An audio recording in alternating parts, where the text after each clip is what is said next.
오늘 함께 나눌 말씀 신명기 10장입니다. 신명기 10장 12절에서 22절 말씀입니다. 신명기 10장 12절에서 22절입니다.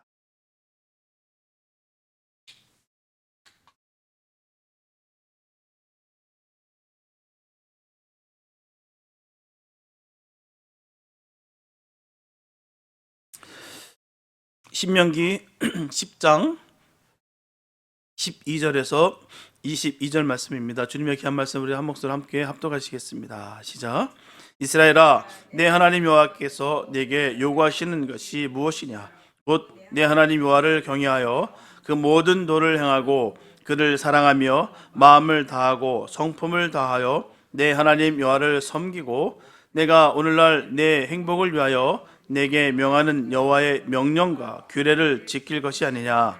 하늘과 모든 하늘의 하늘과 땅과 그 위의 만물은 본래 내 하나님 여호와께 속한 것이로되 여호와께서 오직 내 열조를 기뻐하시고 그들을 사랑하사 그 후손 너희를 만민 중에서 택하셨음이 오늘날과 같으니라. 그러므로 너희는 마음에 할례를 행하고 다시는 목을 곧게 하지 말라.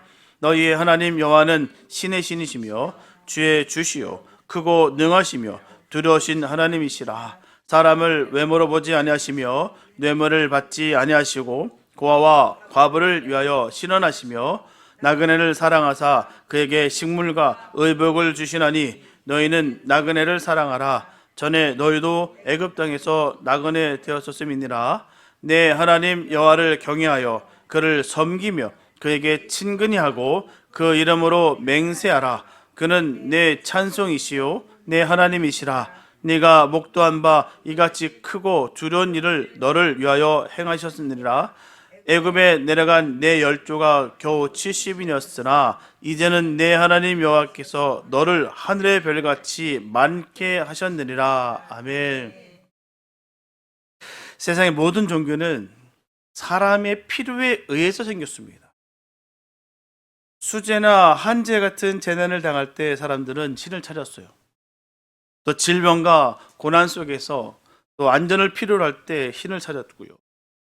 또 가난과 궁핍 속에서 풍요와 번영을 원할 때 신을 찾았습니다. 그래서 인간이 찾은 신은 각양각색이었다는 것이죠. 자기들이 원하는 바에 따라서 신을 만들었기 때문에 신이 얼마나 많은지 몰라요. 이 모양 저 모양 너무나도 많습니다. 바다에도 신이 있고요, 산에도 신이 있고 하늘에도 신이 있다라고 생각했습니다. 사람들은 그의 신에게 모든 필요한 것을 다 요구했어요. 돈을 달라, 땅을 달라, 아들을 달라, 딸을 달라, 건강을 달라, 집을 달라, 명예를 달라, 평화를 달라, 기타 등등 수만 가지 요구했습니다. 사람이 요구하는 소원을 들어주는 신은 계속 숭배와 찬양을 받았고요. 또 사람이 요구하는 소원을 들어주지 못하는 신은 멸시와 천대를 받았습니다. 다 자기들 원하는 바에 따라서 그렇게 움직였다는 것이죠. 신이 요구하는 게 아니라 자기들이 원하는 바, 자기 뜻이 맞지 않으면은 과감하게 버려버리고 자기 뜻이 좀 뭔가 이루어지는 것 같으면 대단한 존재인 것처럼 그렇게 따랐다는 것이죠. 어찌 보면 자기들이 모든 주권이 있는 것처럼 보입니다. 기독교는 세상 모든 종교와 달라요. 인간의 필요에 의해서 생겨난 종교가 아닙니다. 본래 세상에는 아무것도 없었습니다. 흑암이었습니다. 오직 하나님 한 분만이 계셨어요. 그것을 믿는 것이 기독교입니다. 유일하신 하나님을 믿는 것. 그 하나님은 세상 만물을 다 지으셨습니다. 다 조성하시고 만드셨고요. 지금도 운영하십니다. 그 가운데 사람을 지으셨어요. 그 사람의 자손들이 타락했을 때 하나님은 노아를 불러다 방주를 지으라 하셨습니다. 또 사람들이 하나님을 잊어버리고 우상을 섬길 때 갈대 우르에 살던 그 아브라함을 불러서 가나안 땅으로 들어가라 하셨습니다. 가나안 땅에 흉년이 들었을 때 야곱의 자손들에게 애굽으로 내려가라고 했었어요. 애굽에 내려간 이스라엘 자손들이 노예 생활할 때 모세를 불러 애굽을 떠나라고 했습니다. 애굽에서 불러난 이스라엘 백성들을 약속의 땅인 바로 가나안으로 들어보내셨습니다. 그럴 때마다 하나님이 인생에게 요구하는 것이 있었죠. 아담에게는 선악을 알게 하는 그 나무의 실과를 따먹지 말라고 하셨습니다. 노아에게는 피는 먹지 말라, 피를 흘리지 말라고 하셨어요. 아브라함에게는 너희 중 남자는 다 할례를 받으라 하셨습니다.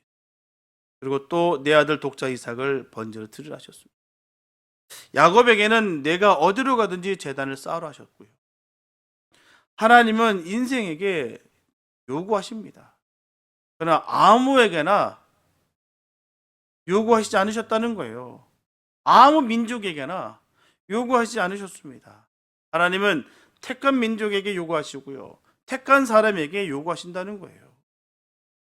아무나가 아닙니다. 하나님이 택한 사람은 하나님이 사랑하는 사람이라는 거예요. 이스라엘 민족은 하나님이 사랑하셔서 하나님이 택하셨습니다. 아브라함과 이삭과 야곱은 하나님이 사랑하셔서 하나님이 택하셨다는 것이죠. 하나님은 사랑하는 사람을 택하시고 택한 사람에게 특권을 주시고 특권을 주신 사람에게 요구하셨다는 거예요. 하나님의 요구에는 이유가 분명히 있습니다. 무작정 요구하시지 않으셨어요. 괴롭히기 위해서, 어려움을 주기 위해서, 흥미거리로 그걸 통해서 요구하셨던 것이 아닙니다. 아담에게는 내가 너를 지었다, 에덴 동산을 너에게 주었다 그랬으니 너는 내 요구를 들으라 하셨죠. 아브라함에게는 가나안 땅을 너와 내 자손에게 준다, 내 자손을 하늘의 별같이 많게 하리라 그러니 너는 내 요구를 들으라 하셨어요. 야곱에게는 장자권을 내게 준다, 내 이름을 이스라엘, 바로 승리자라 하리라 그러니 너는 내 요구를 들으라. 하나님의 요구를 들어야 됩니다. 하나님께서 할 것을 하시고요, 요구하는 것이기 때문에 하나님의 요구는 안 들으면 절대로 안 된다는 거예요. 부모가 자식에게 할 만큼 하고 요구하는 것이 있을 때 자식이 그 부모의 요구를 안 들을 수 없는 것 같다는 것이죠. 엉덩이에 뿔난 자식들 보세요. 엄마 아빠가 나한테 해준 게 뭐 있다 그렇게 얘기하죠. 참 서로가 험한 말이 아닐 수가 있어요. 그런 말들이 많이. 내가 너를 어떻게 키웠는 데부터 또 보면은 그렇게 얘기하고요. 자식은 또 나한테 해준 게 뭐가 있느냐라고. 해줄 거 해주고 또 감사함으로 인해서 서로가 하나 되는 모습이 아름다운 모습인데 엉덩이에 뿔이 나면 그렇게 되는 거예요. 그냥 받은 것도 없는 것 같고 그냥 부당한 것 같고 요구하는 것 같으니까 짜증스럽고 해야 될 것 같으니까 맞지 못해 내가 꼭 해야 될 것만 같고 그러다 보니까 불평 불만이 터져 나오니까 그렇게 엉덩이가 뿔난 그런 모습이 드러나는 것이겠죠. 나한테 해준 게 뭐가 있느냐. 태어난 것조차가 감사한데요.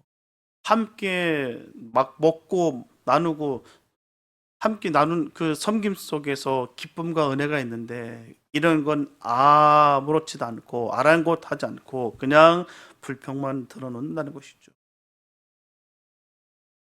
하나님의 요구를 들어주지 않으면 하나님과의 관계가 멀어지는 거예요. 하나님의 요구를 들어주면 하나님과의 관계가 깊어집니다. 그런데 이런 이유 말고도 하나님의 요구를 들어야 될 더 큰 이유가 있습니다. 우선 오늘 본문에 기록된 대로 하나님이 우리에게 요구하는 것부터 생각해 보기로 하겠습니다. 하나님이 이스라엘 백성들에게 요구하는 것은요, 이스라엘아, 내 하나님 여호와를 경외하라, 그 모든 도를 행하라, 그를 사랑하라, 마음을 다하고 성품을 다하여 내 하나님 여호와를 섬겨라, 여호와의 명령과 규례를 지키라 하셨어요. 하나님이 이스라엘 백성들에게 이렇게 요구하는 데는 이유가 있습니다. 하나님께서 이스라엘 민족의 조상을 사랑하셨고요, 기뻐하셔서 그 자손을 만민 중에서 선택하셨기 때문이에요. 그 선택받으면 얼마나 감사한 일인지 모릅니다. 그 수많은 그 민족들 중에서도 하나님 그들을 선택하셨다는 게 얼마나 샘날 정도로 정말 부러운지요. 우리 민족도 우리 조상들도 그랬으면 얼마나 좋았을까라는 생각을 해봅니다. 우리 대한민국 같은 경우 얼마나 샤머니즘 많이 깊어요. 세상의 잡신들 섬기면서 말입니다. 그 안에서 비나이다 비나이다를 외치고요, 하늘님을 찾으면서 그게 누군지도 모르면서 그렇습니다. 그러나 이스라엘 민족은 그 하나님을 섬기는 데 있어서 하나님이 그들을 먼저 사랑하셨고 기뻐하셔서 그들을 선택하셨다는 것이죠. 무슨 목적으로 하셨을까요? 죄인을 구원하시는 구속 사업을 이루시려고 함이었다는 거예요. 또 그 자손들이 애굽에서 노예 생활하는 것에서 건져내셨기 때문입니다. 또 약속대로 그 자손을 하늘의 별과 같이 또 바다의 모래같이 번성케 하셨다라는 것입니다. 하나님이 이스라엘 자손을 대하여 이만큼 하셨기 때문에 요구할 만한 것입니다. 그럼 하나님이 요구하는 것이 무엇이겠습니까? 나를 경외하라, 나의 도를 행하라, 나를 사랑하라, 나를 섬기라, 나의 명령을 지키라. 언뜻 보기에는요, 이런 요구는 하나님 자신이 영광을 받으려는 것처럼 보입니다. 생생내는 것도 아니고, 뭐야, 나도 할 만큼 했으니 대접을 받아보겠다는 것인가요? 그게 아닙니다. 하나님은 사람이 섬기지 않으면 영광받지 못할 그런 하나님 되신다는 거 아니에요. 온 우주 만물을 지으셨죠. 주님의 입장에서 보게 되면요, 인류를 세우고 허무는데 아무런 부담이 없으십니다. 왜요? 애초부터 없었습니다. 흑암이었어요. 그런 가운데 주님이 말씀으로 모든 것을 지으셨습니다. 없는 것에서 있게 만드신 거예요. 만드신 거예요. 지으셨습니다. 그러면 주님으로서는 하나 없애고 세우는 건 아무렇지도 않습니다. 주님의 입장에서만 볼 때 말입니다. 하나님이 요구하는 것은 우리의 행복을 위한 거예요. 하나님을 사랑하고 섬기는 것, 우리의 기쁨입니다. 하나님을 경외하고 그의 명령을 순종하는 것은 우리의 행복이에요. 이런 행복을 알게 되시기 바랍니다. 너무 주님의 사랑을 너무 우리가 알기에 그냥 모든 것이 기쁨이에요. 주님과 함께하는 것 자체도 너무 기쁨이라는 것이에요. 자식이 부모를 공경하는 것은요, 공경받는 부모보다 공경하는 자식에게 더 큰 기쁨입니다. 엉덩이 뿔난 자식 말고요, 정말 효녀 말씀드리는 거예요. 정말 그 부모의 사랑을 깊게 우리는 나누는 그 자녀들은요, 부모에게 공양하는 것이 기쁨입니다. 부모도 마찬가지고요. 그 새끼에게 입에 들어가는 게 얼마나 기쁜지요. 아까운 게 아니라 그냥 따박따박 먹는 것 자체가 이뻐요. 이게 서로가 서로를 사랑하는 모습 아니겠습니까? 기쁨인 거예요, 서로가. 부모가 없는 사람은 공경하려 할 수가 없어요. 하고 싶어도 할 수가 없습니다. 순종하고 싶어도 순종할 수가 없어요. 여호와를 경외하는 것은 경외를 받는 하나님보다도 경외하는 우리에게 더 큰 기쁨이 있습니다. 이런 기쁨이 있기를 바랍니다. 하나님의 일을 할 때마다 더 기쁨이 넘쳤으면 좋겠습니다. 내가 이게 쓰임받는 것 자체가 얼마나 기쁨인지, 하나님께 내가 이 사명을 우리에게 주신 것 자체가 얼마나 기쁨인지, 사랑하는 상대를 사랑하는 것보다 기쁘고 즐거운 것은 없습니다. 간혹 표현하기를요, 우리는 시간이 멈춰버린 것 같다, 아니면 시간 가는 줄 모르겠다라고 표현할 때가 많이 있어요. 언제 그렇습니까? 함께하는 것이 너무나 좋아서 한순간도 떨어져 있고 싶지 않을 때 이런 말들을 하는 거였죠. 너무 좋으니까, 시간이 이렇게 금방 지나갔네, 이 시간이 멈춰버렸으면 좋겠다, 정말 너무 좋으니까. 이게 정말 사랑한다는 그 반증인 것이죠. 내가 하나님을 정말 사랑한다, 하나님께서 주신 것이 너무나 귀하다라고 여긴다는 것은 이렇게 드러나는 거예요. 내가 주님의 일들을 하는 것조차가 너무 기쁩니다. 간혹 그렇게 얘기하시는 분도 있으면 되게 속상해요. 내가 이용당했다, 내가 당했다. 뭘 당하고 뭘 이용당합니까? 하나님 일해서 하는 건데요, 뭘 누굴 위해서 한다고 그런 표현들을 하는지 너무나 기가 막히고 슬픈 일이죠. 하나님 보고 하는 것이죠. 하나님을 위해서 하는 것이고요. 내가 이렇게 시간을 노력했는데 그것도 몰라주고 말이야. 그건 뭐겠습니까? 본인이 그대로 드러낸 거예요. 이거는 하나님을 위해서 한 것이 아니라 나를 위해서, 자신을 해서 유익을 주기 위해서 했던 일이었구나라는 것을 그대로 드러나는 거예요. 주를 위해서 일할 수 있는 것 정말 기쁨입니다. 얼마나 감사한 일인지 모르겠어요. 얼마 전에 우리 사모랑 얘기하면서 너무 기뻐요, 그죠? 서로 우리가 다른 것도 아니고 주님의 일을 하면서 우리가 일생 살아갈 수 있다는 게 너무 기뻐요 하는데 정말 너무 그게 감사하고 좋았어요. 그러니 그 많은 일들을 수많은 일들 그런 것들이 기쁨으로 감사로 다 변형되고 바꿔진다는 사실입니다. 주님을 위해서 했기 때문에, 주님과 함께 하기 때문에 얼마나 감사한지요. 중세시대 유럽 여러 나라 왕들은 화려한 뮤지컬을 가지고 있었습니다. 왕의 권위는 그 음악홀에서 그 위대한 음악을 듣는 것이었어요. 많은 음악가들이 왕을 위한 아름다운 음악을 작곡했습니다. 음악가들은 왕실 음악홀에서 연주하는 것이 그들의 꿈이었어요.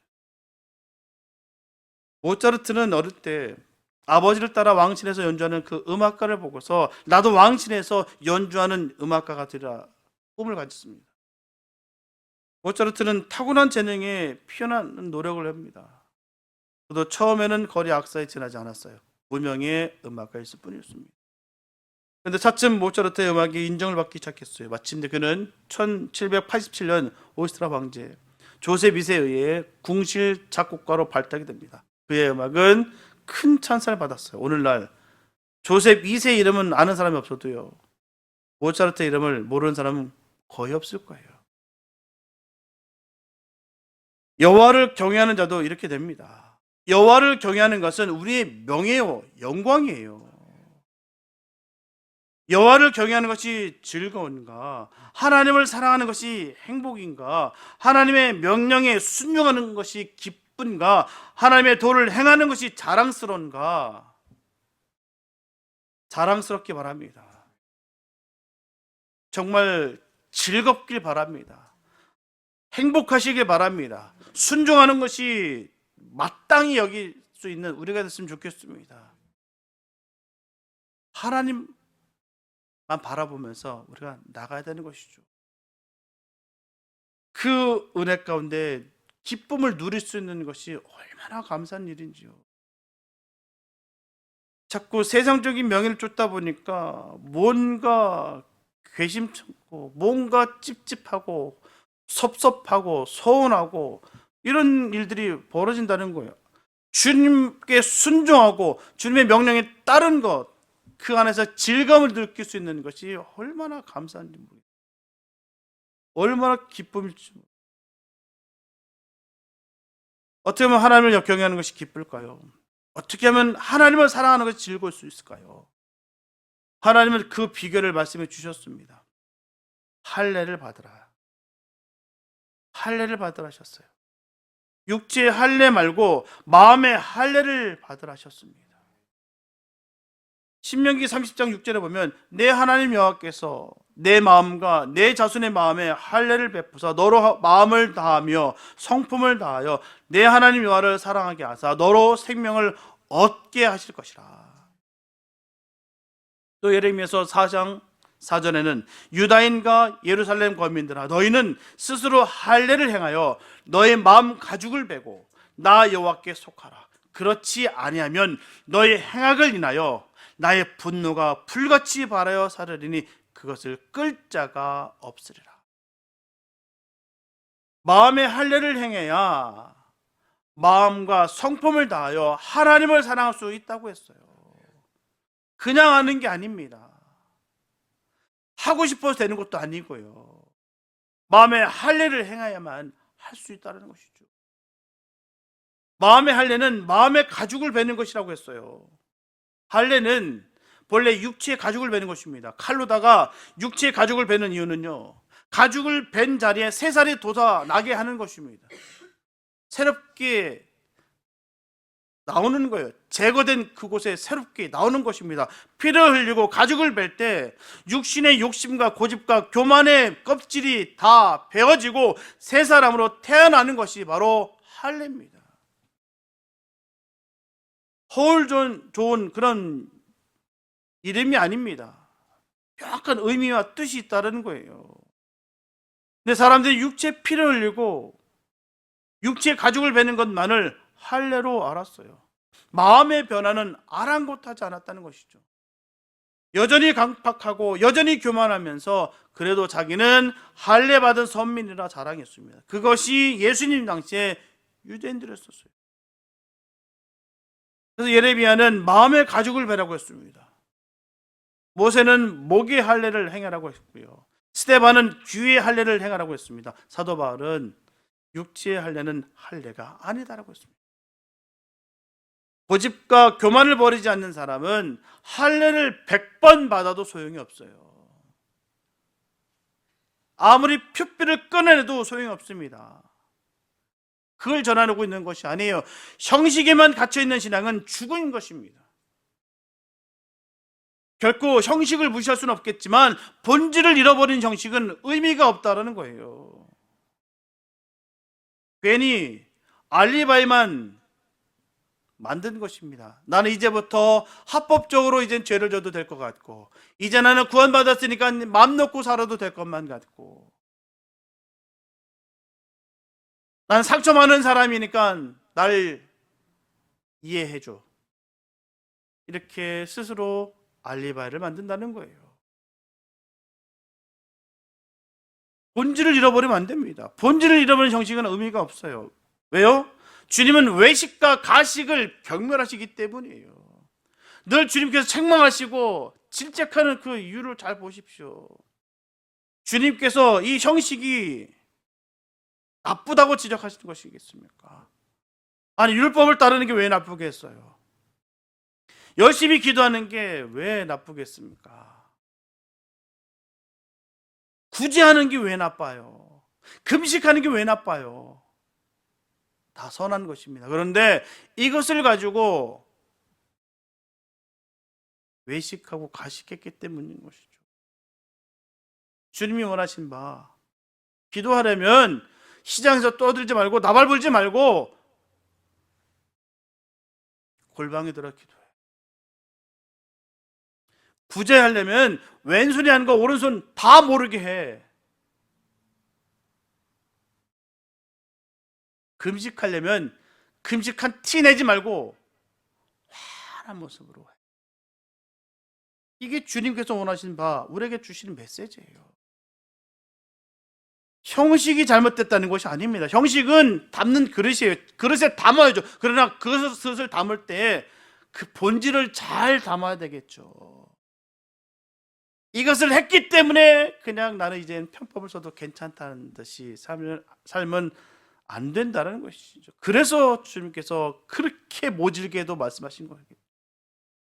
독사의 자식들아, 이 회칠한 무덤아, 얼마나 역겨웠으면, 얼마나 비유가 상했으면 주님이 그렇게 말씀하셨겠습니까? 마음의 껍질을 벗기고 새 사람 되시기 바랍니다. 외식의 가죽을 벗기시고 새 마음을 가지시기 바랍니다. 부드럽고 겸손하고 온유하고 친절하고 다정하고 양보하는 마음이 할례 받은 자의 마음이에요. 할례 받으면 그렇습니다. 부드러워져요. 솜사탕은 말랑말랑해집니다. 그렇게 칼날같이 정말 가시가 팍팍 서 있었던 사람들이 부드러워지고요. 정말 뭐가 된 듯했던 그 교만함이 사라지고요. 온유하고요. 친절하게 바랍니다. 다정하게 되고. 그게 할례 받은 자의 마음이고요. 그게 노력이고 애씀이죠. 내가 정말 주님의 사역을, 주님의 일들을 가는 데 있어서 방해가 되는 것은 우리가 제거해야 되는 것이죠. 요즘에 아시다시피 MBTI를 많이들 봅니다. 참 뜻하지 않은 바, 저는 I예요. I. 내성적입니다. 그러니 어떨 때는 참 힘들 때도 있어요. 그런데 이게 과연 주님의 사역하는 데 있어 방해가 된다니까 저는 그걸 바꾸려고 최선을 다합니다. 정말 제가 좋아하는 건요, 조용히 앉아서 있는 것을 좋아합니다. 막 나서서 막 설치는 거 되게 힘들어요. 그 잘 못합니다. 그냥 조용히. 그런데 바뀌어져야 되기 때문에, 그래서 최선을 다하는 것이죠. 잘라내야 되기 때문에. 요즘 뭐 퍼센트로 나더라고요. 내가 I였는데 E로 몇 퍼센트 막 모르겠어요. 예, 뭐 다 바뀌었대요. 예, 모르겠어요. 그게 자기 마음대로 있는 것 같아요. 그 간혹 저는 MBTI가 맞나 싶기도 하고 그래요. 어떨 땐 자기가 I였다가 E였다가 뭐 T였다가 F였다가 막 그래요. 과연 모르겠습니다. 그러나 중요한 것은 할례받은 마음은 부드러워야지 된다. 겸손해야 된다. 온유해야 된다. 친절해야 된다. 다정해야 된다. 양보해야 된다. 이건 틀림없는 사실입니다. 그런 마음을 가진 자라야 하나님을 사랑할 수가 있어요. 그런 마음을 가진 자라야 하나님의 말씀에 순종할 수가 있습니다. 주님은 거듭난 사람을 귀하게 여기시죠. 주여 주여만 하는 사람은 절대로 외면하신다는 거예요. 모른다 하셨어요. 수많은 종교인들 틈에 있으면 정체성을 상실하게 되는 거예요. 아, 저래도 되는구나. 저 사람도 그런데, 저 집사도, 저 권사도, 저 장로도 그러는데, 저 목사도 저러는데. 사회적 무리를 일으키는 모습 보면 정말 너무 안타깝고요. 너무나 속쓰리고 가슴 아파요. 문제가 생긴 사람들이 크리스찬이라는 애들 때마다 몸둘 바를 모르겠습니다. 근데 정확한 건 사실입니다. 종교인일 뿐인 것이죠. 정말 거듭난 사람이라고 한다면 하고 싶어도 안 됩니다. 될 수가 없어요. 나는 예외다 하는 생각들이 가장 사단에게 속는 것이고요. 한번 내가 거듭난 그 역사가 있었다고 해서 그 끝으로 여기는 순간 끝장입니다.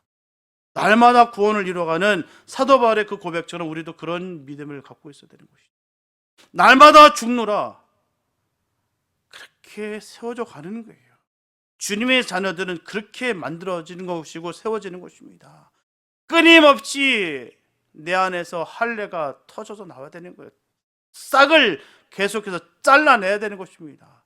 추한 것들을 계속해서 잘라내야 되는 것이죠. 몇 번의 영적인 체험했다고 해서 그게 다가 아니라는 거예요. 그 열광 때문에 결국 그 마지막은 너무나도 비참하게 무너져 버린 그 모습들이 너무너무 많습니다.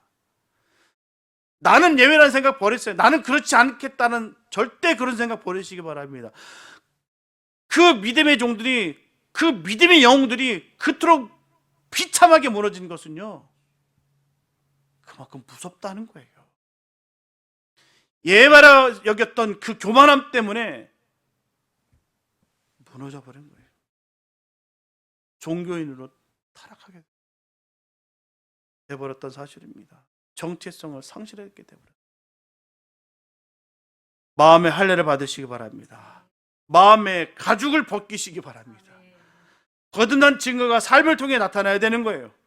자신 혼자 우긴다고 되는 것이 아닙니다. 난 거듭났어. 나는 중생했어. 난 구원받았어. 내 입으로 백날 천날 떠들어봐야 소용없습니다. 증거가 나타나야죠. 정말 내가 주님을 만났다고 하면 바뀌어야죠. 바뀌려고 몸부림을 쳐야죠. 완벽한 것은 없으니까 말입니다. 그러나 하고 싶은 마음도 없고 할 이유도 없고 의미도 상실한 채 내가 신앙생활하고 있다면 큰일입니다. 큰일. 문제가 많아도 이만 많은 것도 아니고요. 병들어도 이거만큼 병든 것도 아닌 거예요.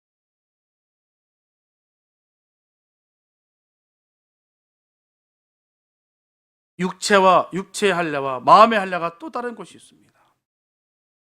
육체의 할례는 다른 사람이 해주고 마음의 할례는 자기 스스로 해야 되는 거예요.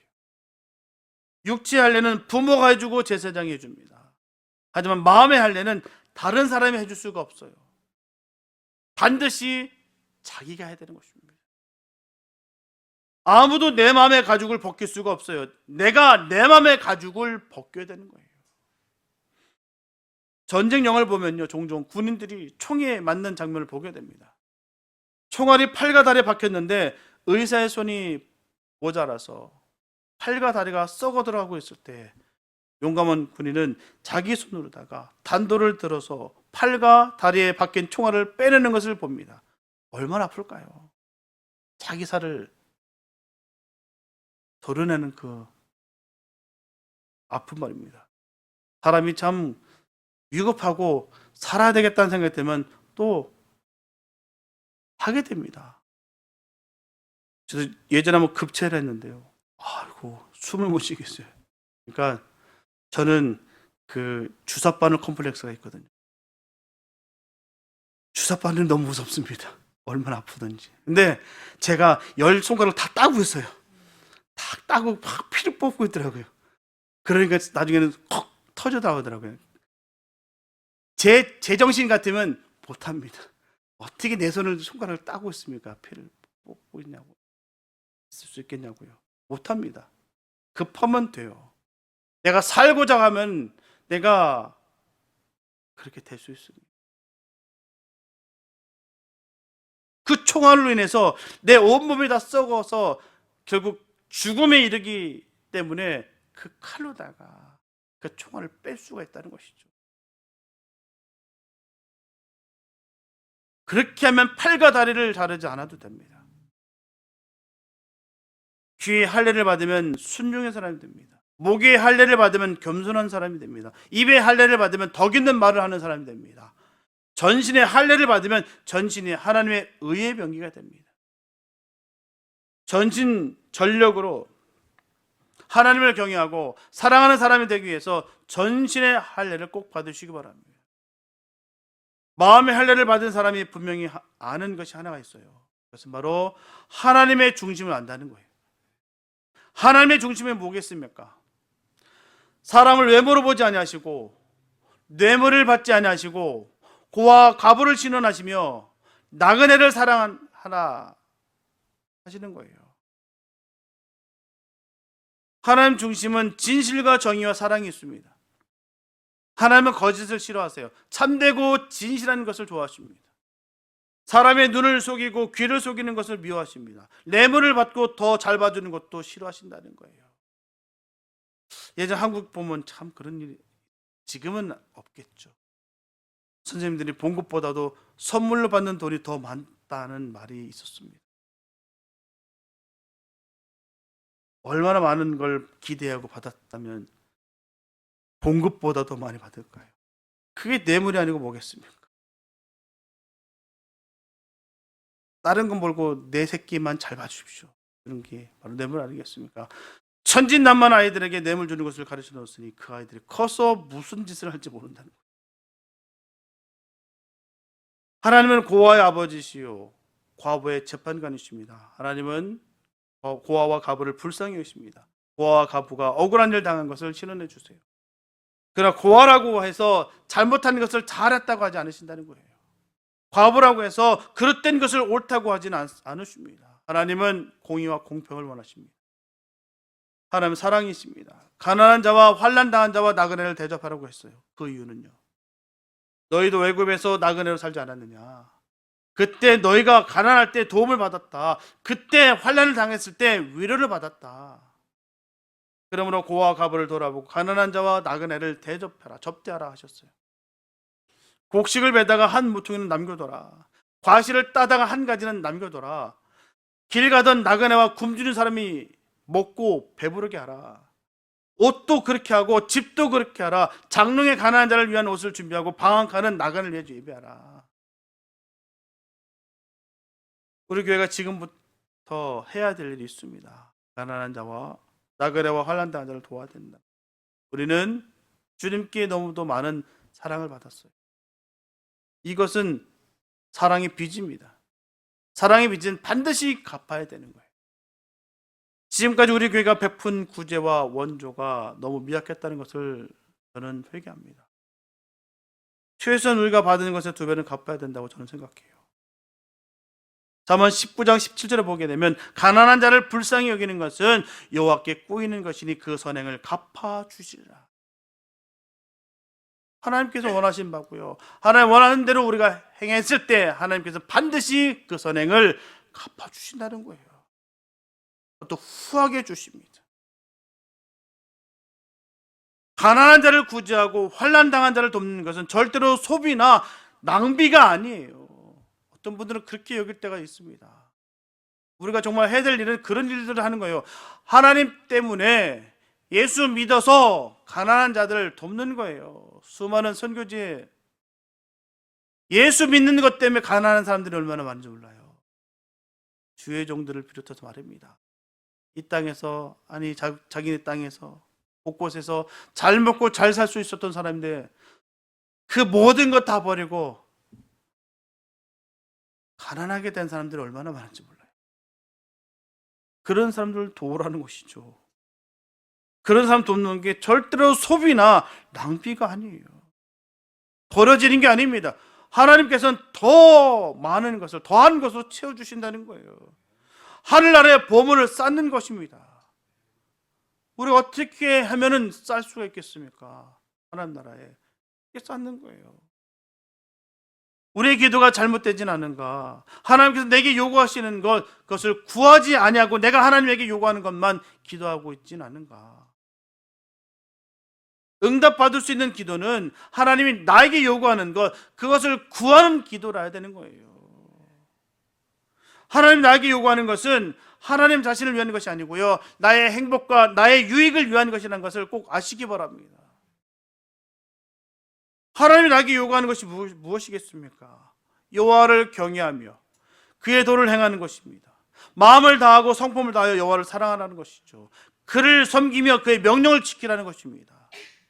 지금 우리 교회를 위해서 하나님이 여러분 한 사람 한 사람에게 요구하는 것이 무엇인지 생각해 보시기 바랍니다. 또 하나님이 요구하시는 것은요, 마음의 할례를 받으라고 하는 거예요. 목을 곧게 하지 마시기 바랍니다. 귀에 할례를 받으시기 바랍니다. 입에 할례를 받으시기 바랍니다. 부드럽고 겸손한 사람 되시기 바랍니다. 또 하나님이 우리에게 요구하시는 것은요, 고아와 가부를 불쌍히 여기는 거예요. 나그네와 환난 당한 자를 도우라는 것입니다. 속된 말로 개 눈에는 똥만 보인다는 말이 있어요. 도와줄 고아와 과부와 나그네를 찾는 사람의 눈에는 모든 사람이 도와줄 사람으로 보이고요, 도와줄 사람을 찾지 않는 사람의 눈에는 도와줄 사람이 눈에 띄지가 않아요. 고아와 과부와 나그네를 돕는 것은 예수님의 일을 대신하는 것입니다. 왜 예수님께서 오셔서 이 땅에 오셔서 하셨던 일이 그 일이기 때문에 우리는 그 일을 하는 거예요. 내가 하나님에게 무엇을 요구할까를 생각하기 전에 하나님이 나에게 요구하는 것이 무엇일까를 생각하는 사람 되시기 바랍니다. 하나님 나한테 요구하시는 게 무엇인가? 그 요구하는 것은 나를 괴롭히고 나를 망가뜨리고 고생시키기 위해서 주시는 것이 아니라 나를 살리기 위해서, 나에게 복 주시기 위해서 우리 주님께서 우리에게 요구하신다는 거예요. 억울하거나 마음 아파하지 마시기 바랍니다. 그 일을 통해서 나를 살리기 위함인 거예요. 더한 복을 주시기 위한 하나님의 뜻입니다. 사랑하는 여러분, 하나님 결코 자신을 찬송하게 하기 위해서 억지로 요구하지 아니하시며 억압과 폭력과 무력과 강압으로 굴복시켜 순종하도록 하시는 그런 폭군이 아니십니다. 그분 우리의 행복을 통해서 찬송을 받으시는 분이세요. 우리가 너무너무 행복해서 너무너무 즐거워서 너무나 기뻐서 주님을 찬양하는 것, 주님 그 찬양을 기뻐하신다는 거예요. 야 찬양해. 그 찬양해 억압적으로 듣는 것이 아니라 그 찬양해라고 했을 때 너무 기뻐하는 그 삶을 주님은 먼저 더 해라 보시고 기뻐하신다는 거예요. 우리가 즐겁고 기뻐하시기 원하십니다. 즐겁고 기뻐하는 가운데 그 찬양을 주님께서는 받으신다는 거예요. 기뻐하신다는 거예요. 이런 사실 속에서 우리가 알게 되는 것은 하나님 우리의 최고의 행복 속에서 자신의 영광을 구하신다는 사실입니다. 우리가 하나님의 심판과 저주 속에서 결코 하나님을 찬송할 수 없음을 뿐만 아니라 행복하고 만족함으로 기뻐하며 하나님을 예배하며 노래할 수 없을 것이라는 것이죠. 분명한 것은 하나님 우리로 그분을 경외함으로 그분의 사랑을 받게 하고 말씀에 순종함으로 그분을 닮게 함으로 우리로 그분의 영광에 참여하게 하시며 그분과 같게 하심으로 그분이 영원한 기쁨과 행복을 맛보게 하신다는 거예요. 그 은혜를 맛보시기 바랍니다. 하나님께서 주신 그 참된 복을 받으시기 바랍니다. 다른 복이 아닌 하나님의 복을 받아야 돼요. 그 복을 받은 다음에 그 감사와 기쁨으로 주님 일들을 감당하며 그 주님께 영광을 돌리는 거예요. 하나님 감사합니다. 이게 바로 할례받은, 마음에 할례받은 삶의 모습인 것이죠. 기쁠 수 있는 거. 내 스스로 체면을 건다고 해서 기뻐집니까? 하나님께서 주시는 그 은혜로 기쁠, 그 은혜를 누리면서 주님 그 역사하심을 따라가라는 얘기죠. 그렇기 때문에 우리는 다른 것에서 결코 행복하거나 만족을 얻을 수 없음을 인식하시고 또 세상에 속지 마시기 바랍니다. 그리고 하나님을 경외하며 그분의 길을 가며 사랑하며 또 섬기며 지킴으로 행복한 저와 여러분들 다 되시기 바랍니다. 그러면 오직 하나님께서 명하시는 도에서 떠나지 마시고 구원하신 목적대로 더욱더 마음을 다하여 하나님을 섬기고 그 말씀대로 살아서 하나님께서 이미 약속하신 크고 너무나도 놀라운 복을 남김없이 받아 누리는 복 있는 우리 모두가 되시기를 예수님 이름으로 축원합니다. 기도합니다. 사랑해 주신 감사합니다. 아버지, 이미 예비하신 그 복을 우리가 받고 있습니다. 하나님, 남김없이 받을 수 있게 하여 주시옵소서. 우리에게 생명을 주셨는데요, 우리가 어찌 주님 때문에 기뻐하지 않을 수가 있겠습니까? 그 기쁜 마음, 그 즐거운 마음으로 주님께 영광을 돌립니다. 하나님, 우리가 마음의 할례를 받았사오니 하나님, 내 안에 있는 추한 것들, 거짓된 것들 다 잘라버리게 하여 주시옵소서. 오직 예수의 사랑으로 은혜만 가득 채워주셔서 늘 감사와 기쁨으로 주님의 이 일들을 감당해내는 복 있는 삶 되게 하여 주시옵소서. 나는 죽고 오직 예수로 살기 원합니다. 큰 은혜가 늘 삶 가운데 이루어지게 축복하여 주시옵소서. 함께 하시겠습니다. 우리 원하신 예수님의 이름이 됐습니다.